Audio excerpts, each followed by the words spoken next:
And now, Backstage Wife, the story of Mary Noble and what it means to be the wife of a famous star. It's late afternoon in Rosehaven, Long Island, where the Nobles have their home. And Mary's beginning to worry because her young son has not put in an appearance since school. Right now, we find her in the front hall dialing a familiar telephone number. And as she waits for an answer...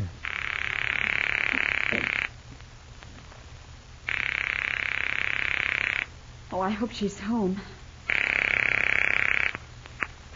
Hello? May I speak to Mrs. Baker, please? This is Mrs. Baker. Oh, Florence, I didn't recognize your voice. This is Mary Noble. I'm trying to find Larry Jr. Is he over there at your house with Stanley? No, he's not. You're quite sure? Sometimes they play later than they realize. I know that he isn't here. Stanley is upstairs right now, doing his homework. Oh. Well, I wonder where Larry Jr. could be. Did he by any chance come over there earlier this afternoon? I haven't seen him at all today, Mary. Didn't he tell you where he'd be? No, usually he comes straight home from school, or else he calls me to say where he is. But I haven't heard from him this afternoon. I didn't realize it was so late. I'm beginning to be worried. Well, I should think you might. Why don't you ask that police officer who's idling his time away in front of your house? Perhaps he could find the boy. That is, if he's allowed to relax his watch for a few minutes. Oh, I don't believe he could help Florence. Larry Jr. must have gone home with one of his friends to play. I'll have to call around the neighborhood. I do hope you'll find him, Mary. We've had quite enough of violence in Rosehaven. What a horrible thing to say, Florence. I'm sorry I bothered you. I'll try somewhere else. I'm sure I'd be frightened out of my wits if Stanley stayed out so late without telling me where he was. But then you must have so much on your mind these days that you probably haven't time to think about your son. Since you don't know where he is, I won't keep you any longer. Goodbye. How can she be so hateful? I thought for a while that she was over her grudge against me. But I can see I was wrong. And she is right in one thing. I didn't think about Larry Jr.'s absence till just a few minutes ago. I thought he was playing next door. Now I wonder who I can call. Oh, if anything should happen to Larry Jr., I couldn't face it. Oh, please let him be all right. Oh, I know.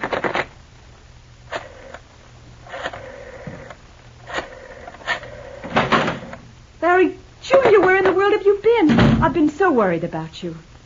I got home as soon as I could, Mommy. What in the world happened to you? Why, your face, darling, it's all bruised. How did you get so dirty? Did you fall and hurt yourself? No, I didn't fall. I'm all right. Oh, but you're a sight, darling, and so late.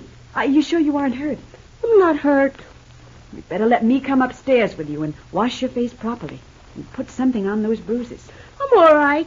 I'll do it. Come on, dear. I'll have you patched up in just a minute. Where did you get into such trouble, Larry Jr.? Who were you playing with? Some of the kids from school. I called Stanley because I thought you were over there. His mother said she hadn't seen you all afternoon. I wasn't with Stanley.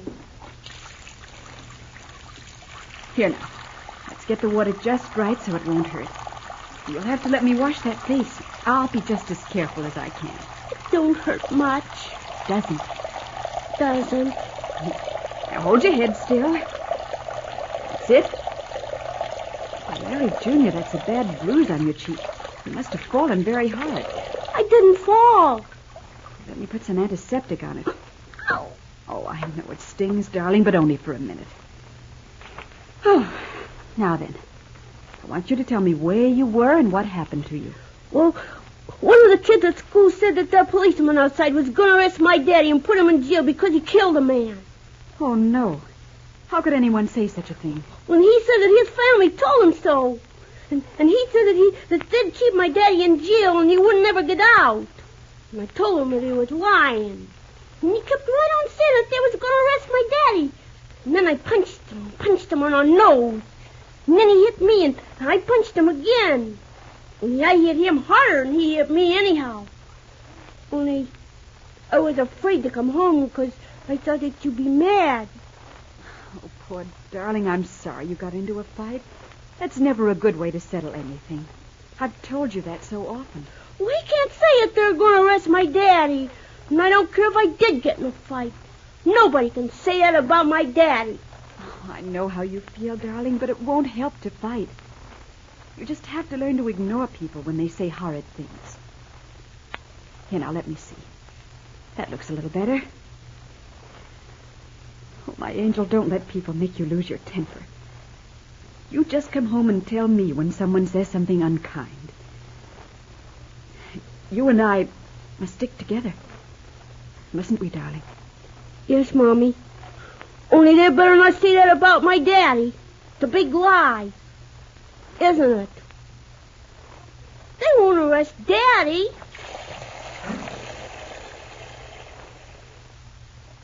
Mary turns the water on full force so that she won't have to answer her young son's last question.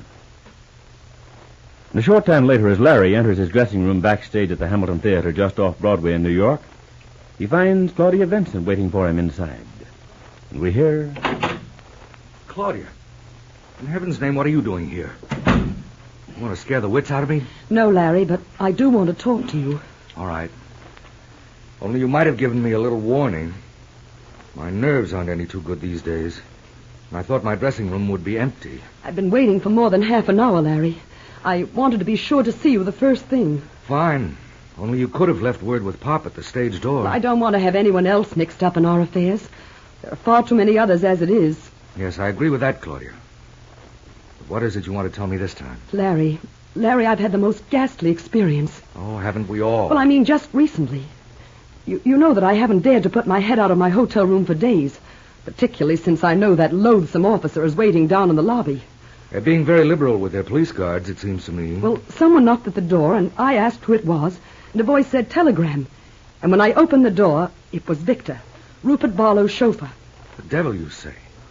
Using an old trick like that. What do you want? He was threatening me, Larry.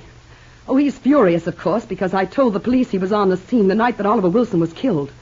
He threatened me and told me not to dare to say another word about him. You be careful of that guy, Claudia. He's a dangerous man. As if I didn't know that. Rupert Barlow has kept him all these years because he knows that Victor won't hesitate to commit any sort of violence. Why, he's nothing but a cheap gangster. I think you ought to tell the police about his crashing in on you. Well, I wanted to talk to you first, Larry. I don't like the idea of you being molested. Well, it can't frighten me, Larry. From now on, I'm going to be very careful. Just the same, you better tell Sergeant Riley.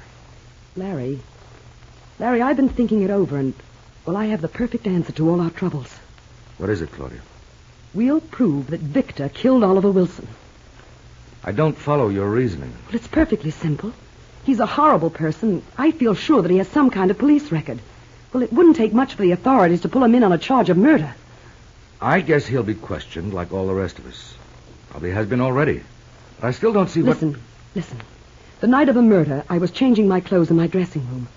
When I came out, there was no one around. But I heard voices, angry voices. I tiptoed closer, and I recognized Oliver Wilson and Victor having a bitter argument. Oh? Did you hear anything they said? Yes. I heard Victor threaten Oliver. He said he'd kill him for getting him into trouble. Why didn't you tell that to Sergeant Riley? But I did tell him. Not about Victor's threat. Well, I know. I didn't want to be mixed up in this if I could help it. I have no love for Oliver, as you may well imagine, and I'm terrified of Victor.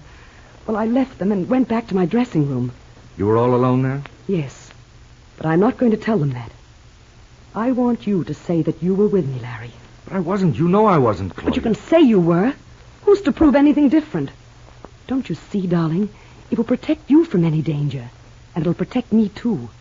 And the best part of all is that we can put the guilt on Victor where I'm sure it belongs. It's very decent of you to want to protect me, Claudia. I can't lie about anything so important. I can't say I was in a certain place when we both know I wasn't. Don't you want to help us get out of this mess? Obviously I do. But not if I have to lie my way out. Oh, how can you be such an idiot, Larry? What difference does it make how many lies you tell, if it saves your neck? Larry starts at the bluntness of Claudia Vincent's last words. She is entirely in earnest. Be sure to be listening tomorrow to Backstage Wife, the story of Mary Noble and her husband Larry Noble, famous Broadway star.